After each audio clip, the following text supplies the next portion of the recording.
महाराष्ट्रात सध्या पोटनिवडणुकीवरून राजकारण रंगताना पाहायला मिळतंय। अशातच ही पोटनिवडणूक होतीये राजकारणातील केंद्रस्थान असलेल्या बारामतीत। राज्याचे उपमुख्यमंत्री अजित पवार यांच्या निधनानंतर बारामती विधानसभा मतदारसंघाची पोटनिवडणूक जाहीर झाली आहे। बारामती आणि पवार हे समीकरण सर्वांनाच माहीत आहे, त्यामुळे निवडणूक बिनविरोध होणार अशी चर्चा होती। मात्र यावेळची स्थिती थोडी वेगळी आहे। उपमुख्यमंत्री सुनेत्रा पवार यांची बिनविरोध निवड करण्याची चर्चा सुरू होताच उमेदवारांची संख्या आता आणखी वाढली आहे। थोडके नसून तब्बल 55 उमेदवार हे बारामती पोटनिवडणुकीच्या रिंगणात उतरले असून हे उमेदवार नेमके आले कुठून याची चर्चा सध्या राजकीय वर्तुळात रंगली आहे आणि त्याबद्दलचाच आढावा आजच्या या व्हिडिओच्या माध्यमातून आपण घेऊयात। नमस्कार, मी प्रेसिता आणि आपण पाहताय लोकसत्ता लाईव्ह। बारामतीत पोटनिवडणूक लागली असून राष्ट्रवादी काँग्रेस शरद पवार पक्षानं ही निवडणूक न लढवण्याचा निर्णय घेतलाय। त्यामुळे काँग्रेसनं आकाश मोरे यांना उमेदवारी दिली आहे। सुरुवातीपासून ही निवडणूक बिनविरोध करण्याची चर्चा सुरू होती, त्यामुळे उमेदवारांची संख्या ही वाढत गेली। 6 एप्रिलला अर्ज दाखल करण्याची अंतिम मुदत होती, तोपर्यंत तब्बल 55 जणांनी आपले उमेदवारी अर्ज दाखल केले आहेत। त्यामध्ये 14 जण हे बारामतीतील स्थानिक उमेदवार आहेत, मात्र अन्य उमेदवार हे बारामती बाहेरील आहेत। पुणे जिल्ह्यातील दौंड आणि इंदापूरमधील 2 उमेदवार आहेत, तर अन्य उमेदवार हे सोलापूर, सातारा, सांगली, नाशिक, ठाणे, कल्याण, उल्हासनगर, बीड आदी भागांमधील आहेत। त्यामध्ये धनंजय मुंडे यांच्या पत्नी करुणा मुंडे यांनी स्वराज्य शक्ती सेना या पक्षाच्या उमेदवार म्हणून उमेदवारी अर्ज आपला दाखल केला आहे।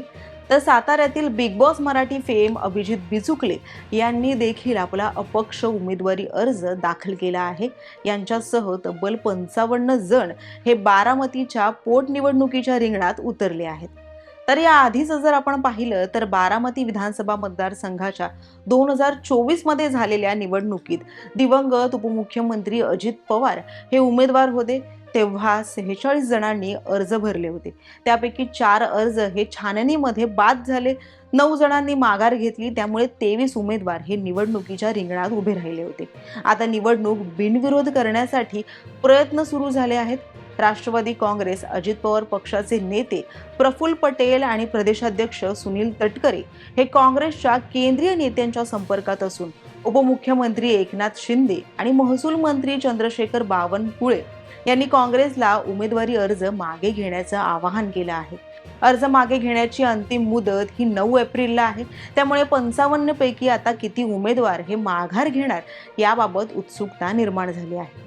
तर निवडणूक बिनविरोध न झाल्यास 23 एप्रिल रोजी मतदान पार पडणार आहे आणि 4 मे रोजी बारामती पोटनिवडणुकीचा निकाल जाहीर होणार आहे।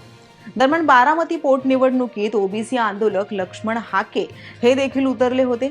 आक्रमक पद्धतीनं त्यांनी प्रचारही सुरू केला होता। मात्र उमेदवारी अर्ज ज्या दिवशी दाखल करणार त्या दिवशी मंत्री दत्तात्रय भरणे आणि लक्ष्मण हाके यांच्यात बंद दाराआड चर्चा झाली आणि या चर्चेनंतर लक्ष्मण हाके यांनी पत्रकार परिषद घेत निवडणुकीतून माघार घेत असल्याचं जाहीर केलं।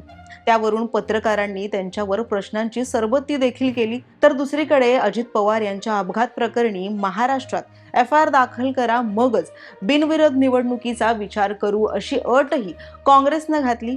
इतकंच काय तर खुद्द शरद पवार यांनी काँग्रेस हा राजकीय पक्ष असून त्यांना निर्णय घेण्याचा पूर्ण अधिकार आहे, त्यामुळे पोटनिवडणूक बिनविरोध होऊ द्या अशी मागणी करण्याची काहीच गरज नाही असं पवार यांनी स्पष्ट केलं। त्यामुळे बारामतीची ही पोटनिवडणूक आता अधिकच चर्चेत आली असून येत्या काळात काय राजकीय घडामोडी घडतील हे पाहणं तितकंच महत्त्वाचं ठरेल।